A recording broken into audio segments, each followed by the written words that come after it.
आया हूँ शांति नगर मार्केट।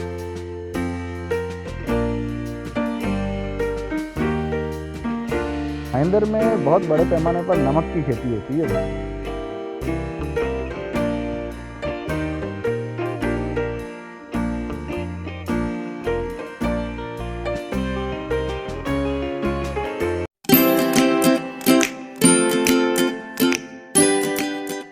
नमस्कार, सलाम, सत श्री अकाल। मैं हूँ राकेश और स्वागत है आपका ट्रैवल भाईजी में।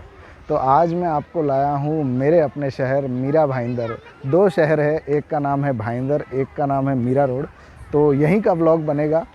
शुरुआत हम भाईंदर से करेंगे और बड़ी खूबसूरत जगह है। मैं कहूँगा कि मीरा भाईंदर जब भी आप आते हैं तो एक जो मैस्कॉट बोलते हैं वो है ये जगह, और ये है यहाँ की चौपाटी। आपने जूहू चौपाटी सुना होगा, मुंबई में चौपाटी है, कहीं गिरगांव चौपाटी, कहीं जूहू चौपाटी, लेकिन हमारे यहाँ भी ये छोटी सी चौपाटी है इस शहर में जिसे भाईंदर चौपाटी कहा जाता है और बड़ी खूबसूरत है। उतनी वास्ट ना सही, लेकिन हाँ, यहाँ पे आपको एन्जॉयमेंट के लिए बहुत सी चीज़ें मिल सकती है। अगर आप मुंबई में रहते हैं तो आपको यहाँ पर आने के लिए ज़्यादा समय नहीं लगेगा। लोकल ट्रेन्स के लिए स्टेशन है मीरा रोड भी और भाईंदर भी। हम लोग यहाँ पर खाड़ी कहते हैं इसे। तो ये जो क्रीक है, इस क्रीक में बोटिंग वगैरह भी होती है, वो भी हम देखेंगे। अगर आज शुरू रही तो बोटिंग भी करेंगे। बड़ा खूबसूरत गार्डन है। बच्चे अगर आते हैं तो आप यहाँ पर काफ़ी अच्छी शाम बिता सकते हैं। और जॉगिंग के लिए, मॉर्निंग वॉक के लिए लोग यहाँ पर बहुत आते हैं।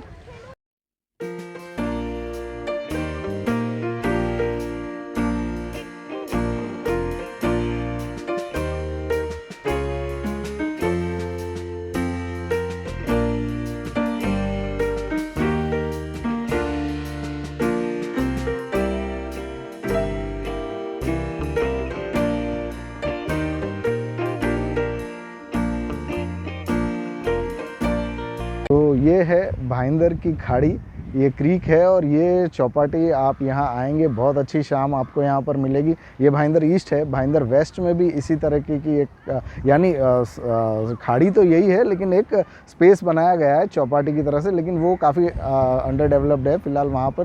लेकिन आप सुकून के लिए जाना चाहें तो वहाँ जा सकते हैं। लेकिन यहाँ पर आप अगर बच्चों के साथ आ रहे हैं फैमिली टाइम के लिए, तो भाईंदर ईस्ट का जो ये स्पेस है, चौपाटी जो है, वो काफ़ी बेहतर है कंपेयर टू भाईंदर वेस्ट।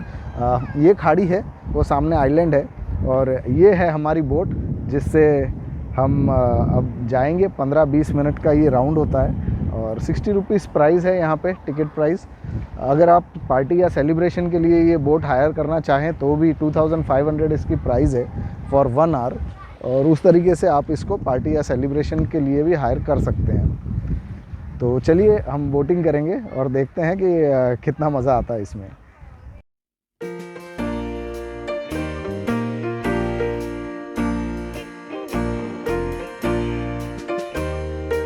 तो ये है यहाँ पर मीरा भाईंदर शहर में भाईंदर की खाड़ी की बोटिंग। आपको मुंबई की इस सीरीज़ में हमने समुद्र की बोटिंग दिखा दी। समुद्र के अलावा आपने लेक में भी बोटिंग देख ली। ये है खाड़ी की बोटिंग। खाड़ी यानी क्रीक को कहते हैं। और ये देखिए, ये यहाँ पर ब्रिज है जो काफ़ी पुराना है। आगे का जो ब्रिज है वो कहते हैं कि अंग्रेज़ों के समय का है और अंग्रेज़ों ने बनाया है। अभी वो फंक्शनल नहीं है, लेकिन ये फ़िलहाल जो लोकल ट्रेन जिस पर से होकर गुजरती है वो ये नया ब्रिज है। इसमें फ़िशिंग बड़े पैमाने पे होती है, क्योंकि ये मेरे लेफ़्ट साइड में आप देखेंगे तो ये पूरा वसई क्रीक, आगे आप देखेंगे तो उत्तन गोराई उस बेल्ट तक ये पानी पूरा आगे जाता है, और राइट साइड में जो है वो सीधा कल्याण तक ये फैला हुआ है। तो वैसे तो सारा ही पूरा समुद्र और क्रीक ये सारे जुड़े हुए ही होते हैं, और ये भी इस तरीके से केलवा, माहिम, अलीबाग तक ये सारा एक जुड़ा हुआ ही इलाका है। तो ये यहाँ पर आप जब भी आते हैं बहुत खूबसूरत शाम आप बिता सकते हैं। और भी बहुत कुछ चीज़ है। शहर बड़ा छोटा सा है मीरा भाईंदर, लेकिन यहाँ देखने के लिए बहुत कुछ है। तो ये हम यहाँ पर सफ़र यहाँ पर रोकेंगे और इसके बाद आगे चलेंगे, क्योंकि यहाँ पर बड़े बड़े मार्केट्स हैं। यहाँ पर बहुत बड़ा एक फैंटेसी लैंड की तरह एक जो आपके बच्चों के लिए आउटिंग के लिए जो चीज़ें होती है वो है। तो एक एक करके सब जगह जाएंगे। फ़िलहाल तो इस शाम की बोटिंग का आनंद लेते हैं। जब भी आते हैं इस छोटे से शहर में, और अगर इस शहर में रहते हैं तो यहाँ पर बोटिंग करने ज़रूर आइएगा।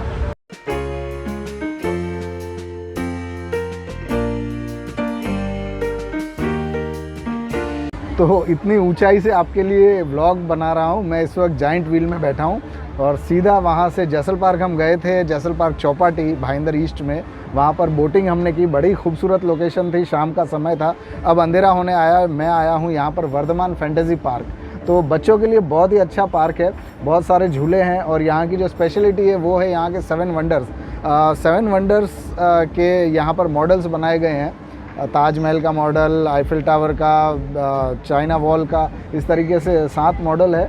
तो बच्चों को देखने में और एक स्टडी करने में काफ़ी अच्छा लगेगा। साथ में यहाँ पर बहुत से झूले हैं, एक पार्टी स्पॉट आप कह सकते हैं। तो एक तरह का शाम का इवनिंग आपका और आपके बच्चों के लिए बहुत ही बेस्ट जगह हो सकती है। तो ये मीरा रोड का मीरा भाईंदर का सेकंड हॉटस्पॉट है चौपाटी। और अब ये यहाँ से देखते हैं, या तो आज हम जाएंगे या कल हम जाएंगे। शांति नगर का एक बड़ा ही खूबसूरत मार्केट लगता है, वो मार्केट हम देखेंगे, और भी अगर कोई चीज़ है तो वो भी देखेंगे। तो फ़िलहाल के लिए तो इस पार्क का मज़ा लीजिए।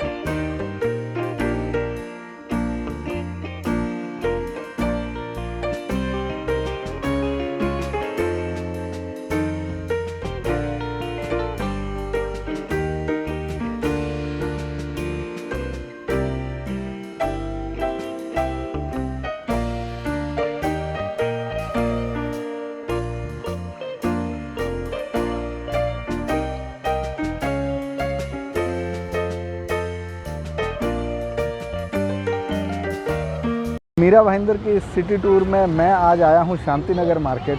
कल आपने देखा कि हमने सबसे पहले जैसल पार्क चौपाटी हम गए थे, जो भाईंदर ईस्ट में है, और फिर हम गए वर्धमान पार्क। हालांकि हम कल गए थे, लेकिन ये व्लॉग आप पूरा एक ही तरीके से देखेंगे और सारी जो डेस्टिनेशन है वो इस एक ही व्लॉग में आप देख पाएंगे। आज शांति नगर मार्केट आए, बड़ा ही खूबसूरत मार्केट है।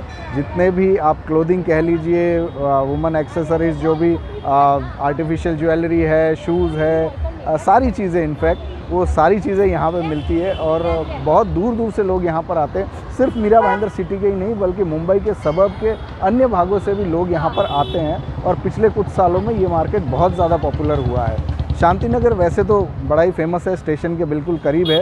ये यहाँ पर जैन मंदिर है और जैन मंदिर के ठीक सामने इच्छापूर्ति हनुमान जी का मंदिर है।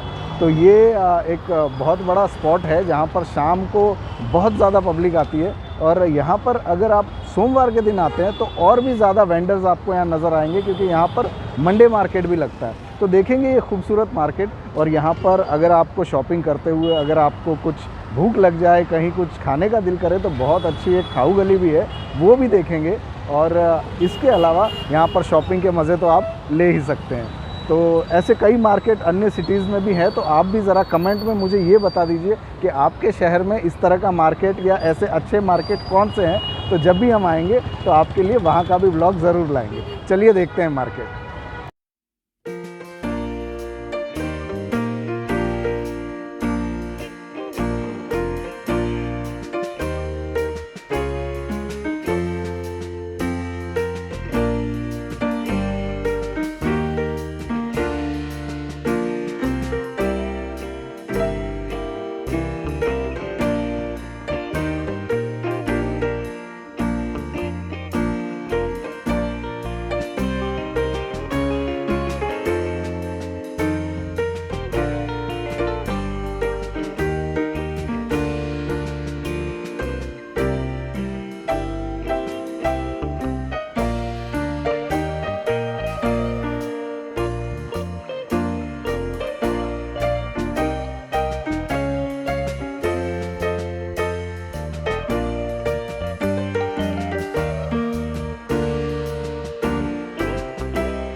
शांति नगर का मार्केट आपने देख लिया, बहुत ही खूबसूरत मार्केट है और चीज़ें बहुत ही रीज़नेबल प्राइजेस पे यहाँ मिल जाती है। तो ये मार्केट आप अगर मीरा भाईंदर में रहते हैं तो भी, और अगर किसी आउटस्कर्ट में रहते हैं कहीं मुंबई में तो भी ये विज़िट करना चाहिए। अब मैं आया हूँ इस्कॉन टेम्पल, मीरा रोड में काफ़ी पुराना और बड़ा मशहूर मंदिर है। तो चलिए टेम्पल विज़िट करते हैं। ये इलाका है सृष्टि का इलाका कहा जाता है और सारे हॉटस्पॉट जैसे Bhakti Vedanta hospital, royal college, Dalmia school, ये सारे बड़े बड़े जो हॉटस्पॉट हैं वो सारे यहीं पे है और इसे सृष्टि कहा जाता है। तो यहीं पे है इस्कॉन टेम्पल। चलिए देखते हैं इस्कॉन टेम्पल, आइए।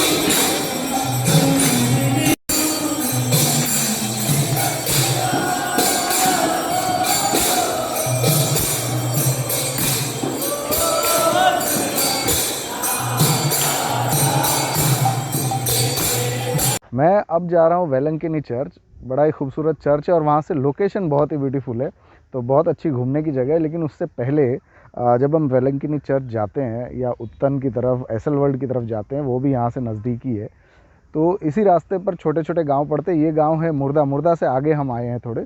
तो भाईंदर में बहुत बड़े पैमाने पर नमक की खेती होती है, वो देखना बहुत ज़रूरी है। और इसलिए ज़रूरी है क्योंकि भाईंदर के यहाँ के बहुत सारे नागरिकों ने सॉल्ट सत्याग्रह मूवमेंट जो चला था, उस वक्त बहुत सारे लोगों ने यहाँ पर पार्टिसिपेट किया था और यहाँ पर नमक की खेती बहुत बड़े पैमाने पर होती है। ये देख सकते हैं आप, ये भी आपने खेती बहुत सारी देखी होगी, शायद आपने नमक की खेती देखी भी होगी, लेकिन मैं बता देता हूँ कि ये देखिए, ये एक प्रोसेस है पूरा। समुद्र का पानी जो है वो इन क्यारियों तक आता है, ये जो बनाए हुए हैं स्क्वायर आप देख सकते हैं सारे, और वो पानी यहाँ तक लाया जाता है, किसी न किसी माध्यम से यहाँ तक आता है और फिर ये इसी तरह यहाँ पर रख दिया जाता है कुछ दिन के लिए। तो ये जो पानी है ये इवोपरेट हो जाता है और इवोपरेट होने के बाद जब ये पानी ख़त्म हो जाता है तो पीछे जो ये आपको वाइट दिख रहा है ये नमक बच जाता है पीछे। अब जहाँ पर समुद्र है, खारा पानी है, वो तो इस खेती को करते ही हैं, लेकिन कहीं पर समुद्र जहाँ पर नहीं है, आप देखते होंगे कि कई जगह ग्राउंड वाटर भी खारा होता है। तो ऐसी जगहों पर जो सॉल्टी वाटर होता है उसको इस तरह इकट्ठा करने के लिए कुएँ खोदे जाते हैं और कुएँ से पानी इस तरह क्यारियों में लाया जाता है। लेकिन यहाँ पर क्योंकि समुद्र पास में ही है तो ये पानी यहाँ पर आ जाता है और जो ये पीछे बचा है ये आप वाइट सॉल्ट देख पा रहे हैं। उसके बाद यहाँ पर जो ख़रीदार आते हैं, व्यापारी आते हैं बड़े, या कंपनीज़ वाले लोग आते हैं, वो यहाँ से इसको ले जाते हैं। इसमें भी क्वालिटी होती है, कुछ दाने बड़े रहते हैं। अगर आप इनको ज़्यादा दिन तक रखेंगे पानी को तो थोड़े बड़े दाने, बारीक नहीं होंगे, थोड़े बड़े होंगे और जल्दी निकाल लेंगे तो एकदम जो पाउडर रूपी होता है उस तरह का नमक बचता है। तो ये देखिए खेती है ब्यूटीफुल, ये भी एक बहुत अच्छी जगह है, आप देख सकते हैं यहाँ पर आते हैं तो। ये जो हम रॉक सॉल्ट कहते हैं या पिंक सॉल्ट कहते हैं, उनकी सबकी अलग प्रक्रिया है, वो कोई पत्थरों से, पहाड़ों से निकलता है, कि अलग अलग प्रोसेस है। लेकिन ये जो अमूमन हम जो खाते हैं, जो सॉल्ट हम खाते हैं वाइट सॉल्ट, वो यही है, उसका यही प्रोसेस है। और यहाँ से हम सीधे जाएंगे वेलंकनी चर्च।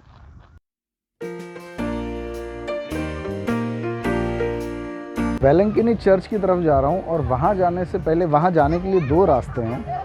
एक तो जो स्ट्रेट जाता है, जो सीधा उत्तन एसएल वर्ल्ड उस तरफ जाता है, जो सभी को, यहाँ के मीरा भाईंदर के लोगों को भी पता है और ज़्यादातर लोग जो यहाँ आते हैं उनको पता है, वो सीधा रास्ता है। एक रास्ता जाता है डोंगरी गांव से, धारावी देवी मंदिर होकर वो रास्ता निकलता है, वो भी एक इंटीरियर रास्ता है। लेकिन मैं इसी रास्ते से जा रहा हूँ क्योंकि यहाँ पर लोकेशन बहुत ब्यूटीफुल मिलती है और रास्ते में धारावी देवी मंदिर भी आपको दिखाना था। हालांकि मैं अंदर तो नहीं ले जा सकता क्योंकि कैमरा वर्शिप के जो प्लेसेस हैं वहाँ पर अलाउड नहीं होता है। तो ये मंदिर है, यहाँ पर मेला भी, महाशिवरात्रि के वक्त मेला भी लगता है, तो ये भी एक बहुत अच्छा पॉइंट है, यहाँ पर आप आ सकते हैं और बड़े सुकून की जगह है। तो यहाँ से अब सीधे जाएंगे वेलंकनी चर्च की तरफ और वहाँ से देखेंगे कि लोकेशन और नज़ारा कैसा है। आइए।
वेलंकन्नी चर्च पहुंच चुका हूं और रास्ता जो है यहाँ का फ़िशरमैन्स विलेजेस हैं, काफ़ी उनके भीतर से होके निकलता है। तो आपको इंटीरियर ज़रूर लगेगा कि काफ़ी अंदर है, लेकिन साथ ही आपको बड़ा गांव है, उत्तन नाम है, फ़िशरमैन्स का गांव है। तो आपको एक कल्चर और फ़िशरमैन से जुड़ी जो चीज़ें, उनकी डेली जो भी उनका रूटीन होता है, वो सब एक देखने का भी यहाँ पर मौका मिलेगा।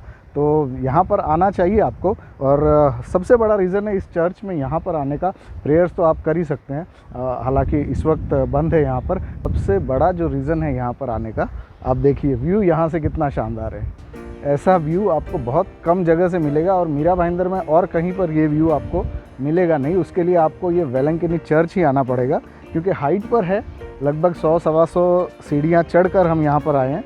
और देख सकते हैं आप, ये वो प्रेयर हॉल है। और यहाँ मैं इस वक्त जहाँ खड़ा हूँ वहाँ मदर मैरी का बहुत बड़ा स्टैचू है, वो भी आप देख पाएंगे। ये क्रॉस है बहुत बड़ा। और सबसे बेहतरीन चीज़ ये नज़ारा, अमेजिंग।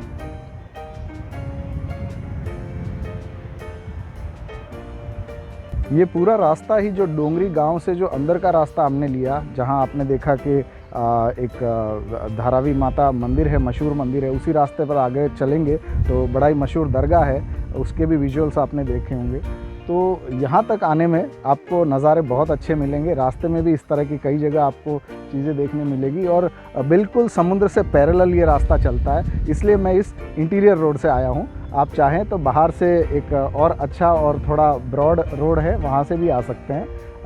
और आएंगे तो आधे घंटे में आप यहाँ लगभग पहुँच जाते हैं, 10-12 किलोमीटर है। और फिर यहाँ पर एंजॉय कीजिए। शाम का वक्त है तो आप आराम से 2-3 घंटे यहाँ पर बिता सकते हैं। कई लोग आते हैं, ज़्यादातर यंगस्टर्स यहाँ पर काफ़ी आते हैं। और पास ही में बीच है, गोराई बीच, आपने नाम सुना होगा, वो वहाँ पर है, वो पूरा गोराई बीच का इलाका है। और इसी रास्ते से आगे हम जाते हैं तो एसल वर्ल्ड पगोड़ा, ये सारी जगह पे आप देख सकते हैं। एक थोड़ी सी दिक्कत इस जगह पर ये हो सकती है, आप यहाँ पर आते हैं तो सबसे प्राइम पर्पस जो आपका होना चाहिए वो ये सी व्यू होना चाहिए। अगर आप ये देखना चाहते हैं तब आप यहाँ पर आ सकते हैं। और यहाँ पर ज़्यादा खाने पीने के लिए चीज़ें आपको नहीं मिलेगी, तो बेटर है आप आपके जो भी स्नैक्स वगैरह हैं आप अपने साथ कैरी करें और यहाँ पर आए। और रास्ते में आप जब भी बाय कार या बाइक के थ्रू कैसे भी आप अगर आते हैं तो थोड़ा सा संभल के चलाना होता है, क्योंकि गांव के इंटीरियर इलाकों से आपको आना होता है। रोड काफ़ी पतला है, नैरो है, और बच्चे वगैरह काफ़ी खेलते हैं, तो बड़े ध्यान से आपको यहाँ तक पहुँचना होता है। तो यहाँ से अब चलेंगे, देखते हैं कहाँ पर कौन सी दूसरी जगह हम जा सकते हैं।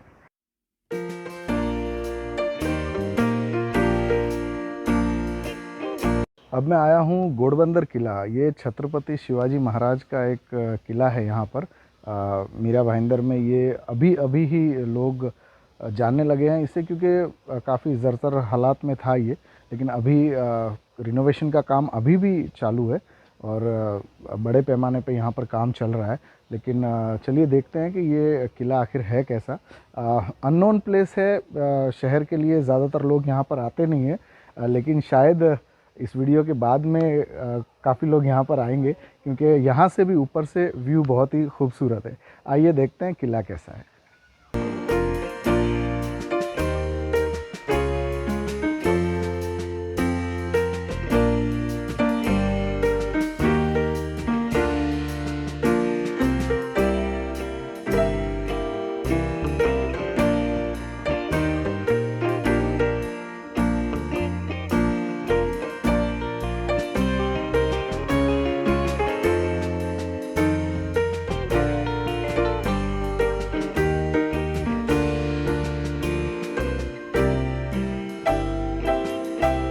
तो ये है छत्रपति शिवाजी महाराज का किला, घोड़बंदर फोर्ट। काफ़ी छोटा सा ये एक किला है, मेरे ख्याल से ये सिर्फ एक व्यू पॉइंट है।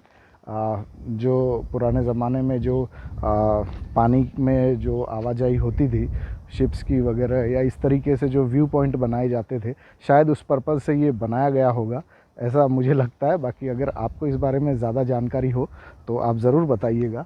ये अभी तक तो रिनोवेट, क्योंकि ये बिल्कुल ही ख़त्म हो चुका था, लेकिन इसको दोबारा से अब बनाने की प्रक्रिया शुरू है। तो मैं चाहूँगा कि आप अगर यहाँ आना चाहते हैं तो कुछ समय रुक जाइए, कम से कम 1 आध साल रुक जाइए, क्योंकि तब तक ये शायद बनकर पूरा तैयार हो जाएगा। तो ये चीज़ें है खूबसूरत है, व्यू पॉइंट बहुत खूबसूरत है। ये सामने की तरफ जो आप देख रहे हैं ये वही खाड़ी है, भाईंदर की खाड़ी, जहाँ से हमने शुरुआत की थी, जहाँ पर हमने बोटिंग की थी। तो ये वही जगह है। हालांकि यहाँ आने के लिए आपको पूरा घूम कर आना पड़ता है, तो जगह अच्छी है। तो ये है मीरा भाईंदर की कुछ जगह जहाँ पर आप घूमने आ सकते हैं। कुछ मेन लोकेशंस हैं यहाँ के घूमने की जो मैंने आपको नहीं बताई है। एक तो है एसल वर्ल्ड, एक है पगोड़ा जो बौद्ध स्थल है, गोराई बीच है, मैक्सेस मॉल है।